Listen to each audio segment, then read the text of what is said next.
Bentornati a EU Factor, il nostro appuntamento settimanale con le politiche europee di coesione. Chiudiamo il cerchio della settimana europea delle regioni e delle città parlandovi del nostro argomento preferito, i giovani.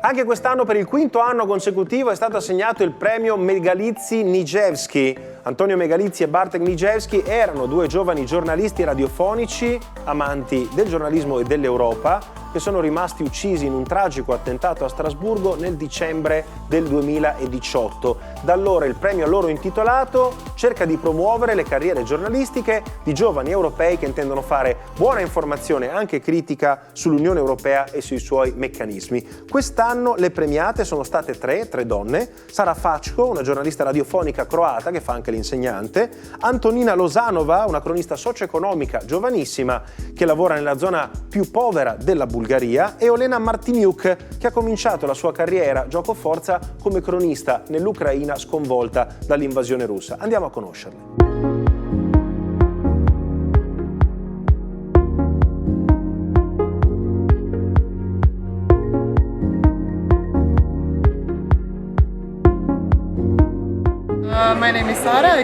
Sono Sara, da Pola, Croazia, e ho un master in educazione primaria, ma attualmente lavoro come conduttrice radiofonica, media editor e anche producer musicale, e sono ovviamente felicissima, non ho parole, che posso dire?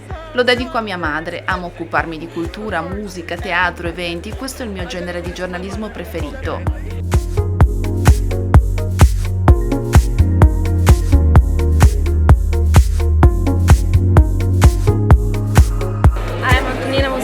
Mi chiamo Antonina Lozanova, vengo da Vidin in Bulgaria, faccio la corrispondente per l'agenzia di stampa bulgara e quanto al premio non so cosa dire, sono emozionata, spero che questo risultato mi guidi nella giusta direzione. Sono quanti? 3 mesi che faccio la giornalista. Spero che questo premio mi dia spinta e fiducia in me stessa.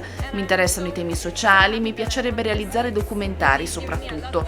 Il nord-est della Bulgaria è una delle zone più povere del paese e quindi d'Europa, però la mia presenza qui dimostra che anche dalle mie parti ci sono giovani con speranze e sogni e che se diamo il massimo anche i nostri sogni si avverano.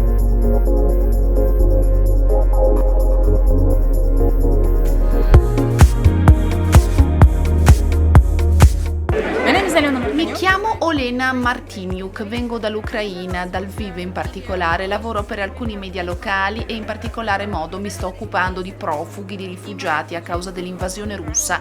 È per questo che mi trovo qui, per mandare un messaggio forte ai cittadini europei. Desidero che il nostro lavoro non sia più necessario il prima possibile, che i rifugiati possano tornare a casa e che all'Ucraina venga restituita la sua libertà.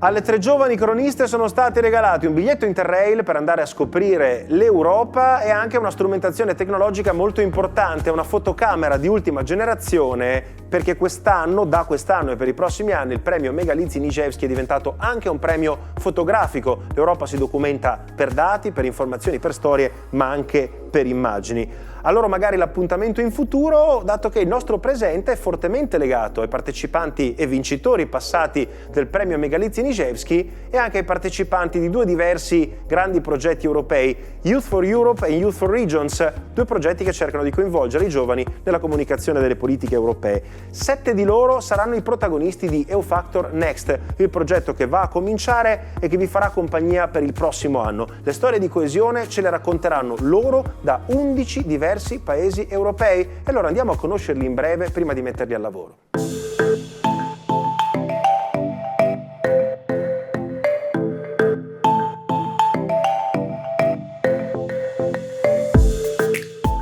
Ciao, this is Irene. Ciao, sono Irene, sono una giornalista e vivo al confine tra Spagna e Portogallo. Da queste parti l'Unione Europea ci aiuta soprattutto a contrastare lo spopolamento e l'invecchiamento della popolazione, problemi che soprattutto oggi riguardano anche i più giovani. Hi, I'm Christoph Schweiger. Ciao, sono Christoph Schweiger, ho 28 anni e faccio il giornalista. Sono nato in Germania, ho vissuto tutta la vita a Malta, ma ora sto in Olanda, quindi si può dire che sono molto europeo.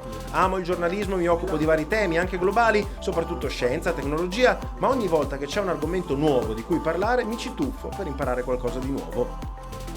Hi everyone! Ciao a tutti e benvenuti a Bruxelles. Sempre in movimento, come potete vedere, e sempre sotto la pioggia. Bruxelles è sia la capitale del Belgio che dell'Unione Europea e sono felice di comunicarvi che nei prossimi 10 mesi lavorerò per voi da qui.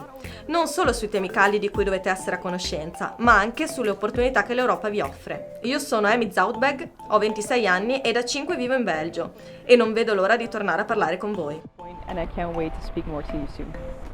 Hi, I'm Belle. Ciao da Belle de Jong per Factor Next. Sono una giornalista originaria dell'Olanda, ma vivo a Malta da ormai 2 anni. Ora mi trovo a Gozo, la bellissima isola sorella di Malta, da dove vi mostrerò come l'Europa si collega a questa realtà locale. Dalla promozione del territorio, al rilancio delle attività locali, i fondi europei toccano la vita dei cittadini locali e dell'Unione ogni giorno. Seguiteci per scoprire come i gositani e gli europei sono connessi. Hi everyone, I'm Laura. Ciao a tutti, sono Laura e vengo da Metz, nell'est della Francia. Qui è dove vado tutti i giorni per prendere il treno ed andare a lavoro in Lussemburgo. Sono giornalista per Media Host e mi occupo di tanti argomenti, ma i miei preferiti sono l'Europa e la parità di genere. Equality. Hello, my name is Boris Abramovic. Ciao, sono Boris Abramovic, direttamente da Zagabria in Croazia per Factor Next. Sono un giornalista di Index, il portale di informazione più seguito in Croazia, e qui mi occupo di tutto, dagli stili di vita alla cultura pop con contenuti multimediali. Nel tempo libero mi dedico a progetti benefici e a reportage sui lavori della Commissione Europea. Ci sentiamo presto, per ora ciao! Tutto pronto allora per Factor Next? L'importante è che voi vi connettiate non soltanto col nostro sito eufactor.it, ma anche con i nostri canali social, nei quali loro saranno i veri protagonisti dei prossimi 12 mesi di narrazione, di racconto, di critica, di analisi delle politiche di coesione europea. Non vediamo l'ora di assistere alle loro creazioni e di ascoltare le loro storie, e vi diamo appuntamento per i primi assaggi di questo nuovo percorso alla prossima settimana.